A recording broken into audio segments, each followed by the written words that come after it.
Thanks so much, Lincoln. Thank you for inviting me here. I'm honored to be on this panel. I'm so honored that I must tell you that I am a Duke basketball season ticket holder. And today is the big game with Carolina. And I thought it was a big sacrifice, but after hearing the last talk, I'm sure that it was well worth the trip out here. Plus, I made a friend of mine an even better friend by giving him the ticket. One of the advantages of being towards the end of a panel such as this is also one of the disadvantages, which is a lot of what you wanted to say was said before you. A lot of what you wanted to say, you may now question whether or not that's right. Well, I spent a good bit of last evening rewriting some of what I'm about to talk about today. But if I had another hour or two, I would probably go back to my hotel room and change some things again. I was really, really informed by both presentations in front of me, and thank you. I'm not saying at this very moment in this conference the debate is shifting from science to economics. But I feel in a broader stretch, through the good work of the IPCC, the scientific community, notwithstanding the statistic that was just given that there's still a sizable portion of Americans who do not believe that global warming is a significant problem. I believe that group is getting smaller and smaller. Importantly, I believe that the business community is no longer in great numbers resisting it to the extent that it can completely flummox the flow in Washington. So as we accept climate change as a significant problem, it really does beg the question of how you move to making this happen, and that's really an issue of economics. It's a combination of conventional economics and some of the non-conventional economics that we just heard about. So let me give you a brief overview of what I'm going to talk about in the next half hour or so. This will probably be fairly quick because I think most of the other people, including the speakers before me, covered this pretty well, but what the sources and sinks of greenhouse gases are globally and in the United States, what some of the underlying economic drivers are, and where we're headed in terms of atmospheric concentrations if we do nothing else.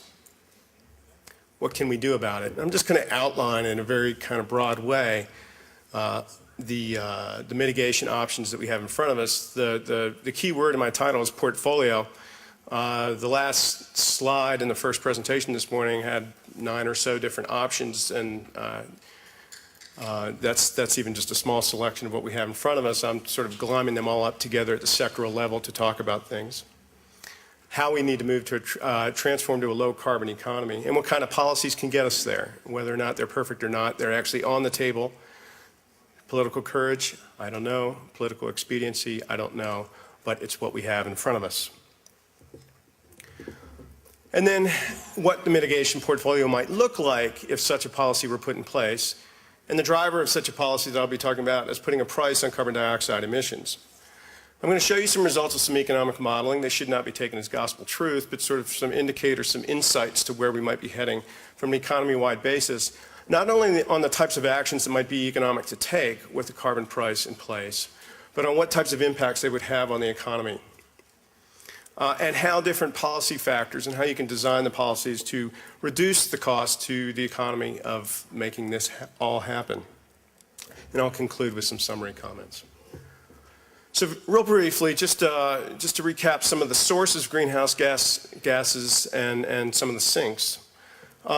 This is global data here, and nothing terribly surprising here. Then the single largest source of greenhouse gas emissions globally is petroleum, closely followed by coal, and with natural gas a distant third.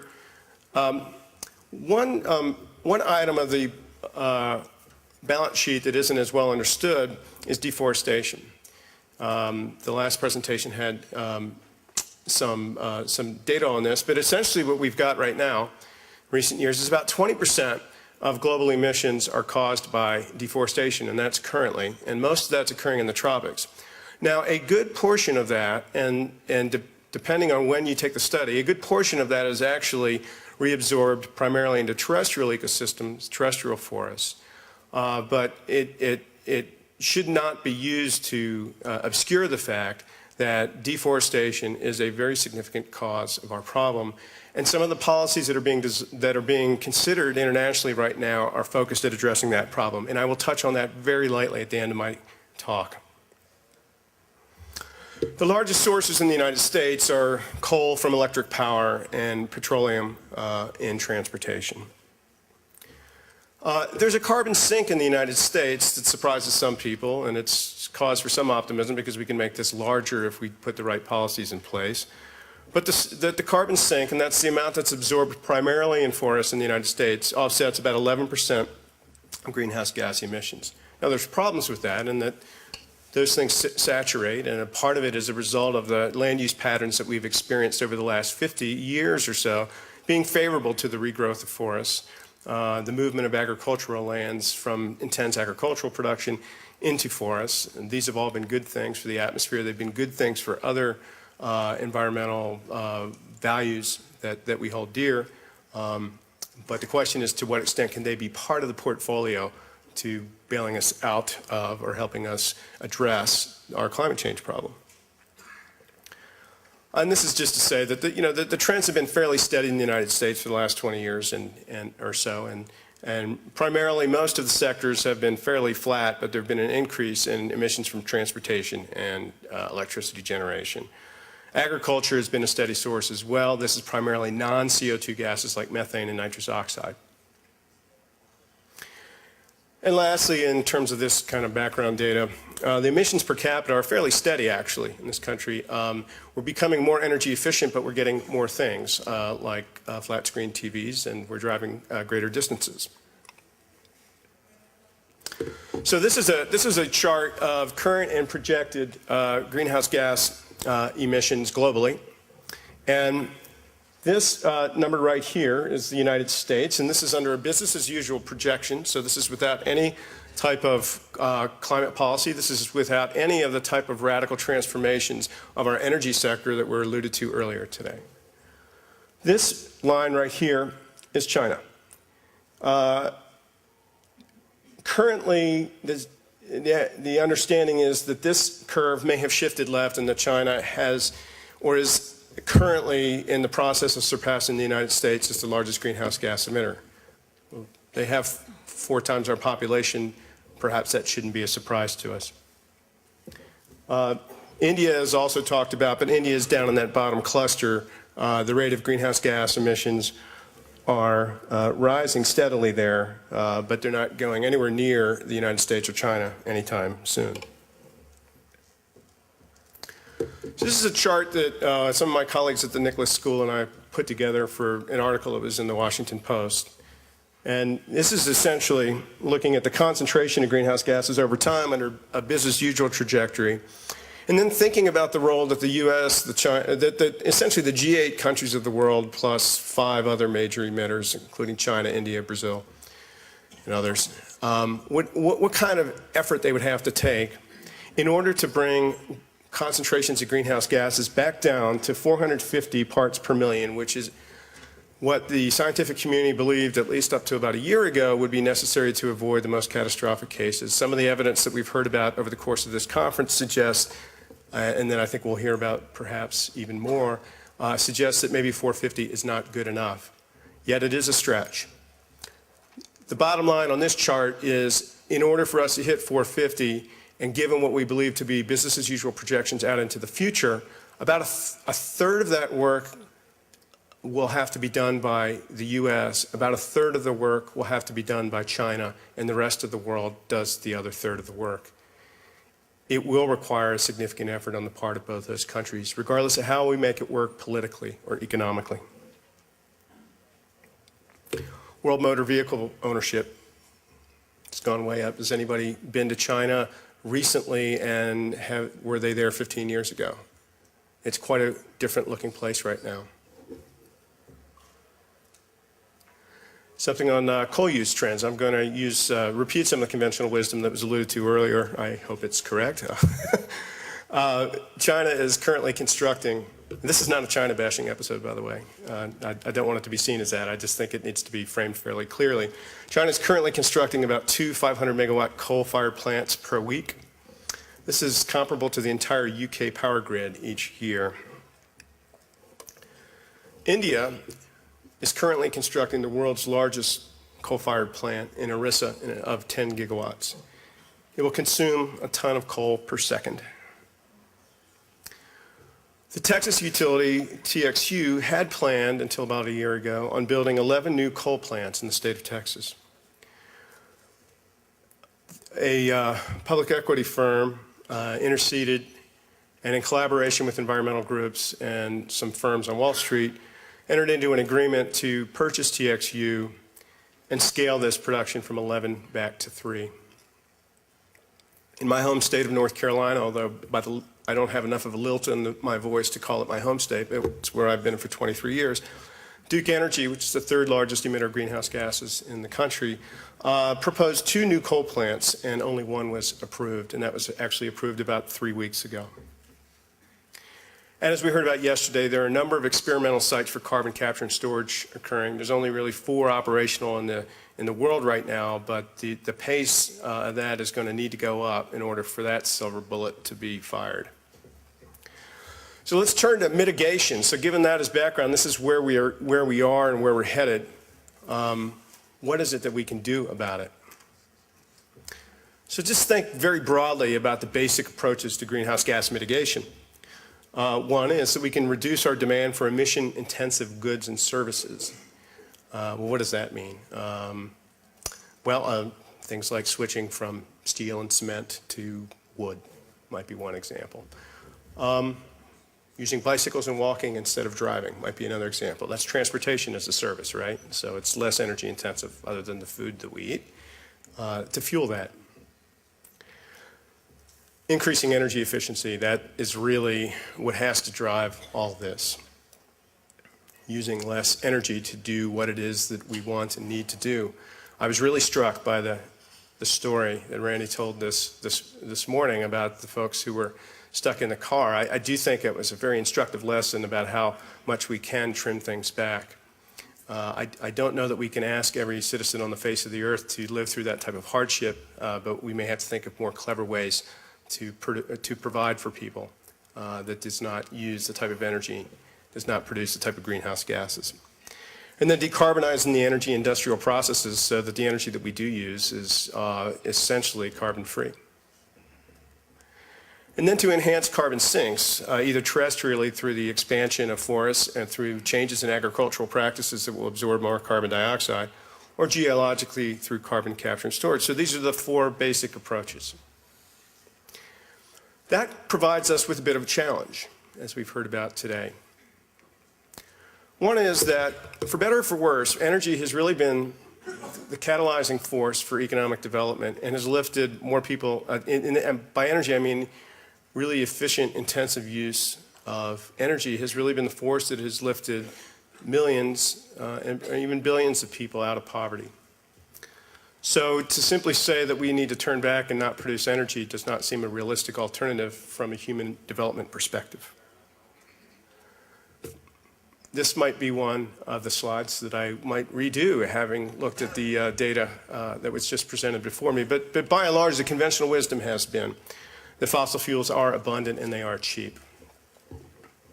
I don't think we can deny that up until the very recent past. And low carbon energy investments will require a significant amount of money and a significant amount of investment. It's an investment that may not be a free lunch, but it's probably a lunch worth eating and worth paying for. But it is something that we do, and it means we invest in that, which means we don't invest in some other things that also improve the human condition. And land use patterns, we talked about you can increase carbon sinks, but land use patterns are driven by other human wants and needs as well: agriculture, food, fiber, shelter, the things that we produce on the landscape.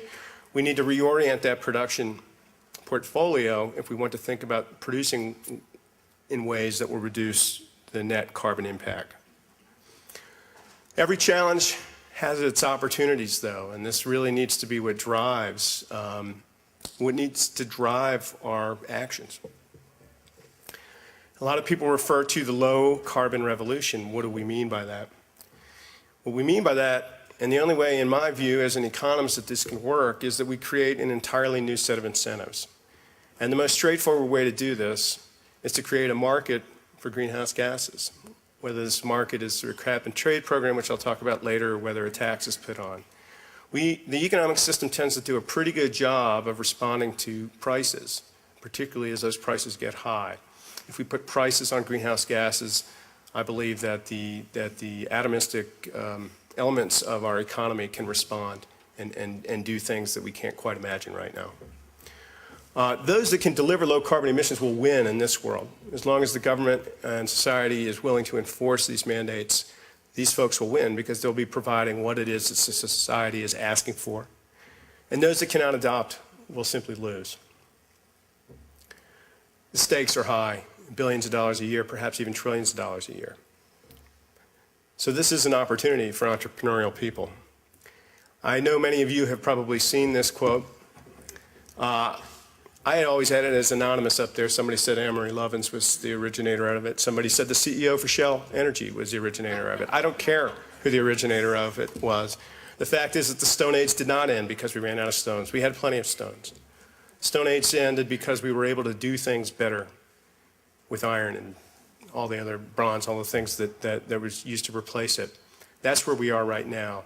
I don't know that we're going to get to the point where we run out of oil, that we run out of coal. I just don't think that we can afford to wait to get to that point.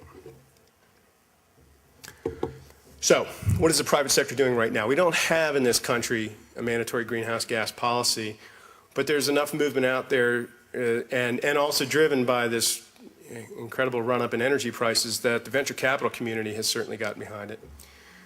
Clean tech, and clean tech is really heavily energy efficiency technology, is really the leading new source of venture capital commitment today. The predictions for 2008 are for it to go up even more. I thought I had a slide on my hard drive that showed how this has changed over time and how there's been a flip-flop from other sources of venture capital investment to clean tech, but I couldn't find it. Anyway, point being, there's already a response without any kind of signal from the government that something is down the road. So let's talk a little bit about this carbon market. And I'm going to talk to you about a cap and trade system. The reason I'm going to be talking about this is not to engage in a debate with other economists or environmentalists about whether it's better to have cap and trade or a tax. The fact of the matter is that we have a cap and trade proposal right in front of us right now that stands a fairly decent chance of being adopted by the U.S. Senate. So let me talk about what that means. The cap part of a cap and trade means there's an absolute limit on greenhouse gas emissions allowed during a period of time. The trade part means is that parties who were subject to those limits are allowed to bid amongst themselves for the right to emit these greenhouse gases for this fixed allowance of emissions.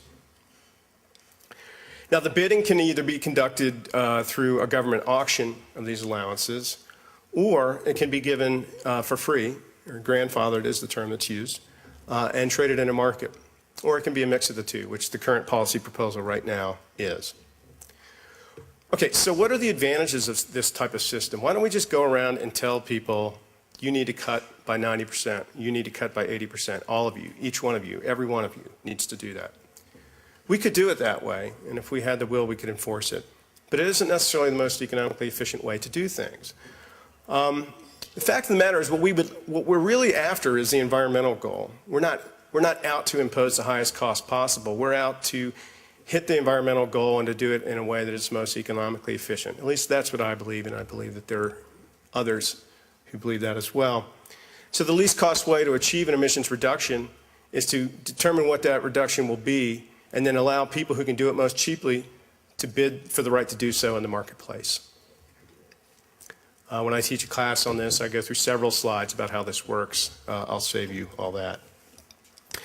Another advantage of this is it's the polluter pays principle.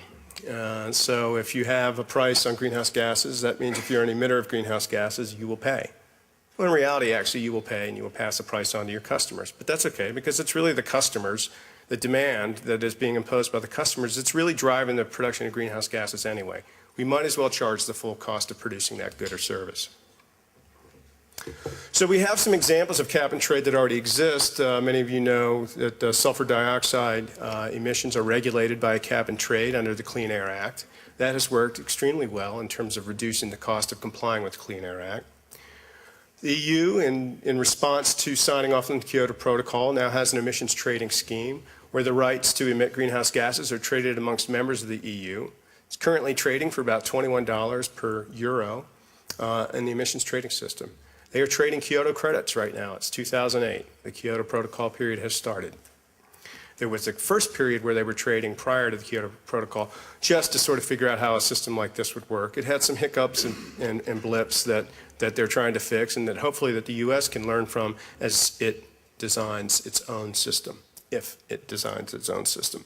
There's also a trading system for greenhouse gases in Australia, even though up till recently Australia was the other developed country of the world that had not signed the Kyoto Protocol. There's a trading system in New South Wales.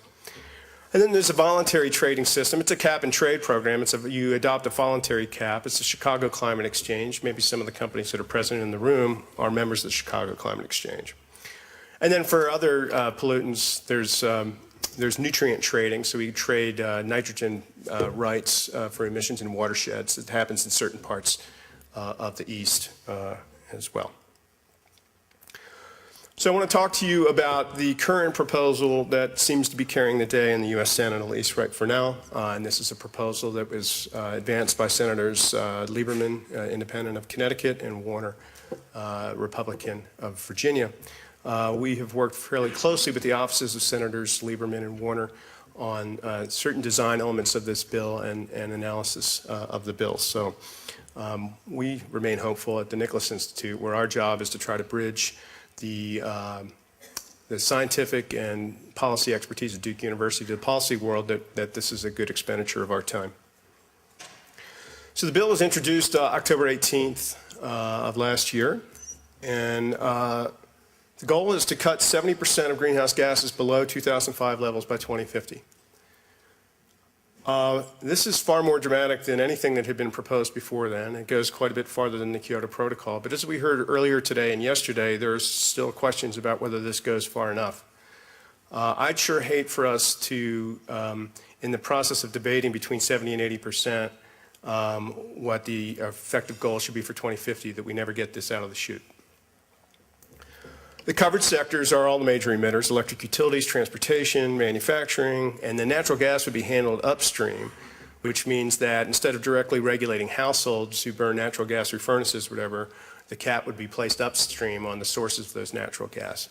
This covers 83% of all emissions in the U.S. economy.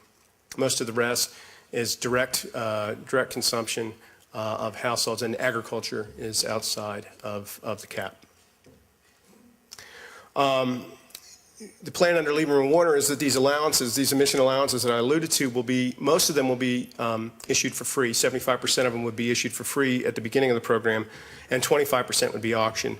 That ratio reverses over some period of time to the point where it would be 75% would be auctioned and 25% would be free. I won't say much more about this right now, other than the fact that this is the bloodiest battle right now in Washington amongst those who would be receiving the allowances. And there's provisions in there that we at the Nicholas Institute helped design to help contain costs of an allowance market that could push prices to well beyond what people expect when they buy off on this legislation. Say if we're looking at allowance prices of $20 or $30 a ton CO2 that the economic models tell us are going to happen, and all of a sudden prices go up by 50, there's some concern that some sort of relief might be necessary inside the market. And so the construction of some sort of Federal Reserve Board that might move allowances around between years to ease pressures in tight years is something that is being considered as well. This was voted forward by the Senate Environment and Public Works Committee the day before the Bali conference, the UNFCCC conference initiated. And it got out, I believe, I forget what the vote was fairly close. I want to say 11-8, but I have a feeling that's not the right number. It was not a slam dunk on both sides of the aisle. But it's going to go to the full Senate floor probably sometime this spring, possibly this summer. What are its chances of passage? I don't know. I'm not a handicapper. But I think it's really dramatic that this has happened in the last 2 or 3 years.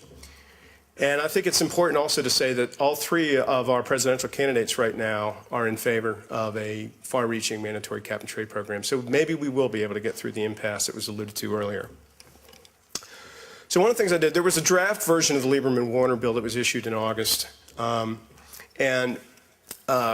So I knew that there was going to be a lot of requests there for how costly something like this might be and what it looked like compared to other bills that were out there. So I worked with my former colleagues at RTI International, and we did a quick analysis of the bill as it was drafted in August to see what the effect might be on the economy. I will say that by the time the bill became final in October, the cap got tighter, the scope expanded, and so I'm going to show you some results to follow, but probably the best way to view them is maybe on one end of the spectrum. I would expect when we ran these models that we might see slightly tighter economic impacts, but the story I'm about to tell you is not one of economic ruin. So let's look at the allowance prices, and for some of you, the allowance price will be a very meaningful variable. You'll say that seems higher, that seems low, and for others of you it may not be. But it's the price at which we would expect these allowances to trade in the market. And this is just one of the scenarios we ran. It's sort of the core scenario. So we projected under the cap that's put in the original Lieberman-Warner, we've got $18 a ton CO2 starting at the beginning of the program, rising at a rate of 5% or so a year after that. So what would the impact of this be on our GDP? The people in the back of you see any difference in the height of those bars? Okay, one of those bars is where our GDP is projected to go over the next 50 years or 45 years without a climate policy. That's the blue bar. The red bar is what it would expect it to be with the climate policy. So in 2030, without a climate policy, we would expect GDP to grow 112% from the current level. With a climate policy of this magnitude, we would project it to go up 111%. In 2050, those numbers would be 238% and 236%. We have an economy that's going to be significantly larger, significantly more prosperous than it is right now in 2050. And we believe that this type of adoption will not make a truly significant dent in that. We'll have better standard of living. It might take a few extra weeks to get to that standard of living if we adopt a climate policy of this magnitude. Let's look at the electric power generation sector. And again, a lot of what we talked about earlier is really glommed up into a fairly straightforward graph. These are fossil fuels. This is baseline electricity generation. The blue line right there is sort of fossil fuel, essentially coal and oil without carbon capture and storage over some period of time. That would essentially go away completely. This is with carbon capture and storage. This is nuclear. And then this is other renewables that probably the models that we use right now, a lot of the information that's presented on nuclear today is really cutting edge stuff. And I don't think the economic models have really caught up with some of the technological parameters and economic parameters that are in that data. And so I think that they probably do need to get into the models and probably do a slightly better job. But even without them, we're talking about a scenario that is not economic ruin. So what does our primary fossil fuel energy use look like? Coal use declines pretty significantly for some period of time, but then it increases when carbon capture and storage becomes viable in the 2020 to 2025 to 2030 timeframe. Natural gas use. Now this is highly controversial because this shows that natural gas use actually declines well into the future as a result of this policy, and there are many people who don't believe that's the case. The way that is the case in a scenario like this is it's in essence is a leapfrogging. If you're looking at cuts of 70% magnitude by 2050, you don't really mess with replacing your coal units with natural gas. You try to, as soon as possible, leapfrog to lower carbon technologies like nuclear and carbon capture and storage as soon as it's available. And then petroleum use right here goes down over time, but by and large, and one of the things that we haven't talked about too much here is the transportation sector. It appears to be much more difficult to get these reductions in the transportation sector than in the electric power sector. So we don't see quite as strong a response in the cut of petroleum use in the electric power sector. I'm sorry, in the transportation sector. And And the only way all this works is if the transportation sector ends up purchasing these allowances from the electric power sector, who cuts far below 70% below their target.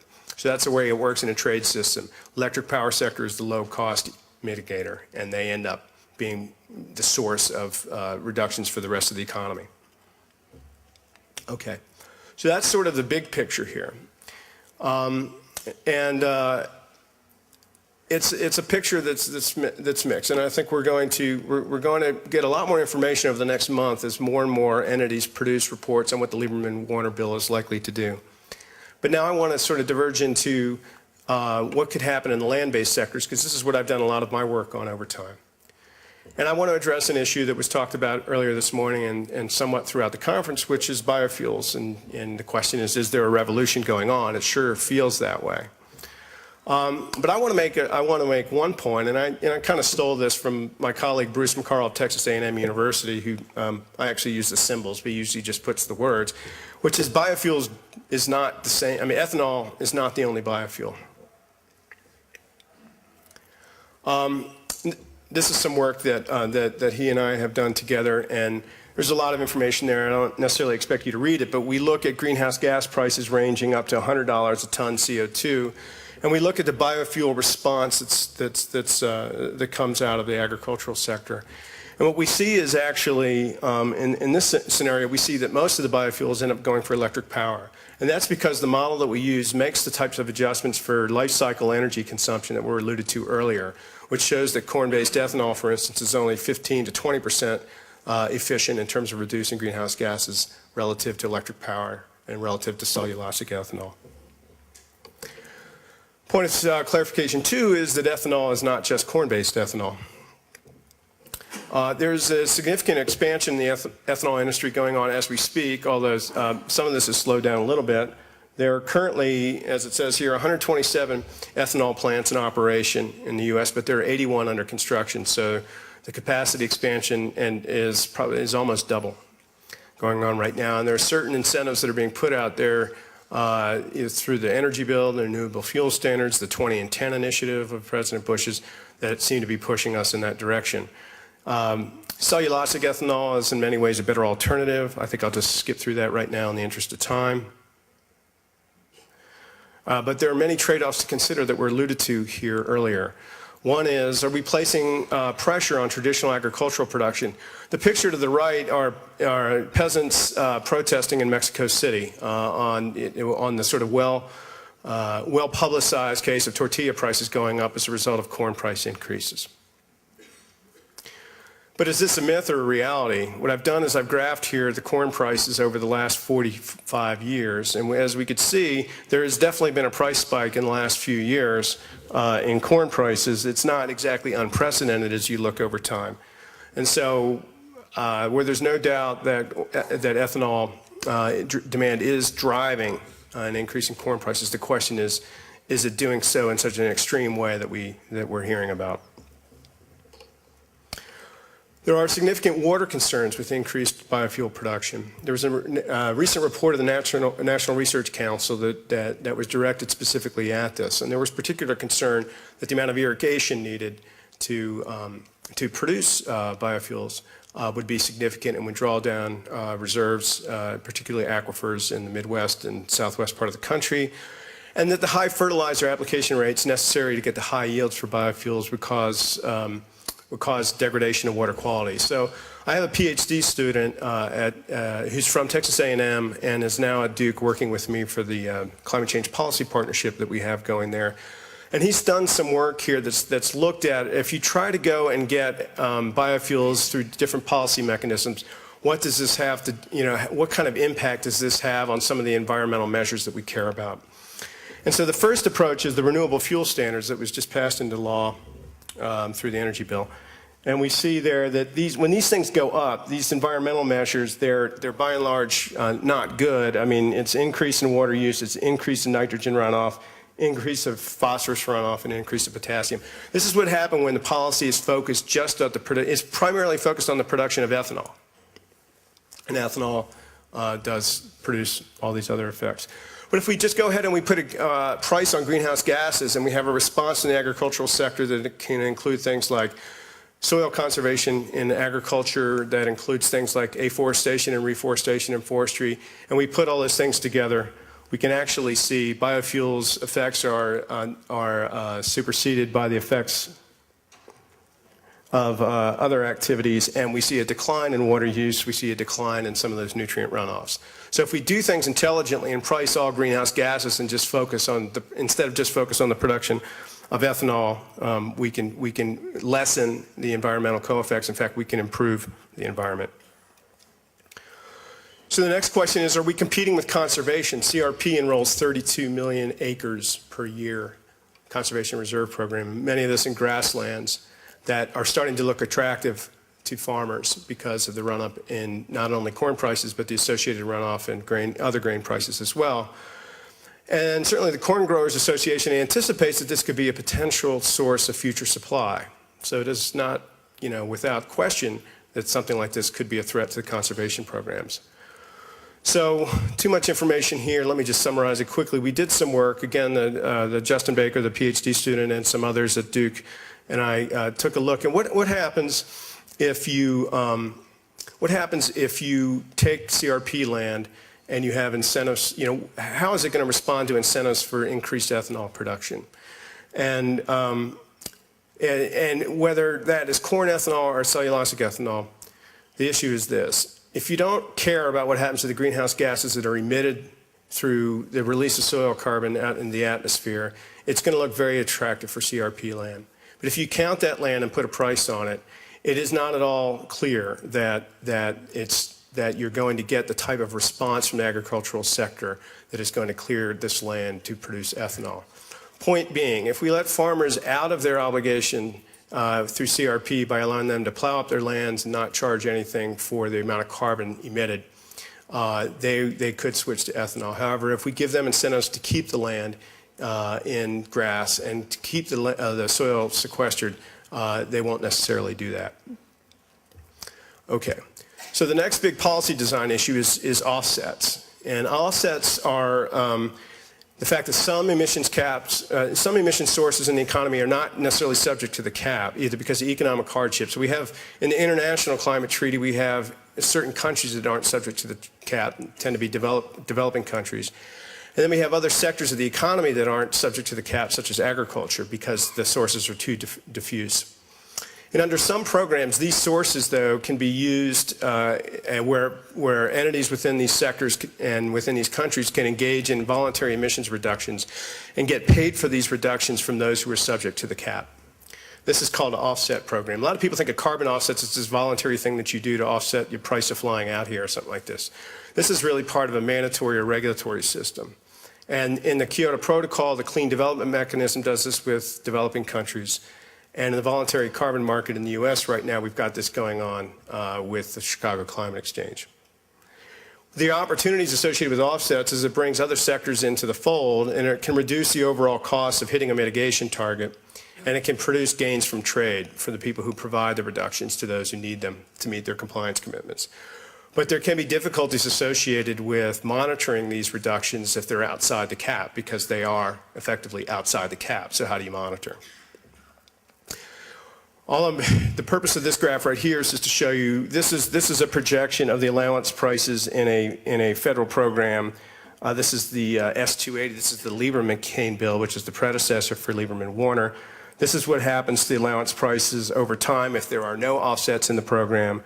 If there are offsets in the program, it has a significant shift down. So you can gain a lot of economic efficiency associated with having offsets from outside of the cap sectors. Well, why am I bringing that up here?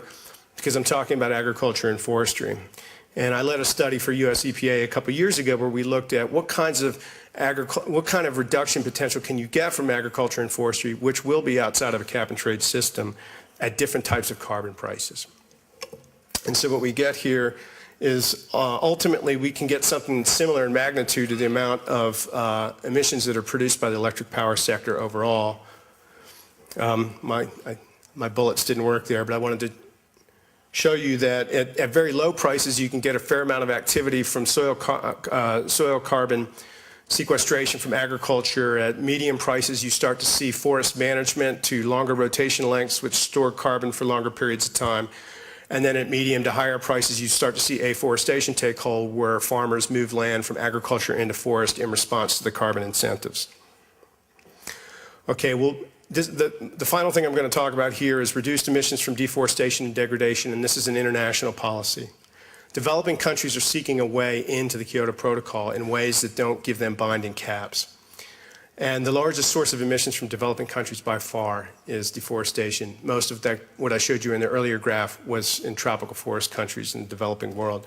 A proposal put forward by Papua New Guinea, and it is backed by the Coalition of Rainforest Nations, would have countries provide reduced emissions from deforestation to the global carbon market as a form of compliance to the post-Kyoto framework. This could be done through the market, or it could simply be done as a transfer of money from one government to the other. There's challenges associated with measuring and monitoring this land use change, but those challenges are being overcome by improvements in technology all the time. There's a whole bunch of problems associated with how you would set the baseline for a country, whether or not it's based on historic reference period or whether it's based on the future. And these issues are being dealt with right now through the negotiations of the UN Framework Convention on Climate Change.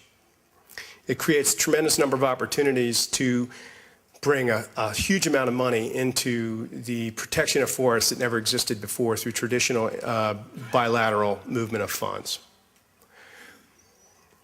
However, it does impose significant concerns by people on the sovereignty and the rights of local populations with access, indigenous people with access to the forest, whether this would be locking up the forests for their use and their economic development.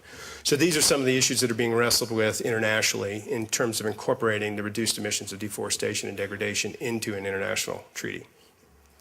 So the take-home messages I want to leave you with are this. Achieving long-term emissions reductions are nothing short of a transformation of the way that we have always done things in this economy, and it's going to be necessary for us to move to this low-carbon future. There are a number of different mitigation options we have in front of us, from increased energy efficiency to enhanced renewable fuels to carbon capture and storage and nuclear. Those, I have question marks next to them because there's a significant question of whether we can mobilize that fast enough. An aggressive cap-and-trade approach with far-reaching targets out to the middle of the century, or a carbon tax if you so choose, would provide strong incentives for this transformation to occur over time. This cost would be low relative to GDP, this data I showed you earlier. Even with the heavier impacts I would expect to see out of the new modeling, we're talking about 1 to 1.5% of GDP. But there would be significant hardship for certain sectors of the economy, there's no question, in certain regions and certain households who have higher energy bills, at least for some period of time. Complementary policies can help overcome these barriers. We need a moonshot, as many people have said, to help us move us to the technology frontier necessary for a low-carbon future. We need to overcome some institutional and behavioral barriers to make this all happen. The cost of inaction is just as important, is more important than the cost of action. And it was alluded to earlier, there's generally a feeling out there that the cost of doing nothing is far, far greater than the cost of doing something. We can't afford inefficient policies. If we do this the wrong way, it is going to be an expensive policy. It is going to meet political resistance, and it is going to undermine our chances of success. So we need to be smart about how we do this. We need to increase our policy IQ as well as our engineering IQ. Thank you very much.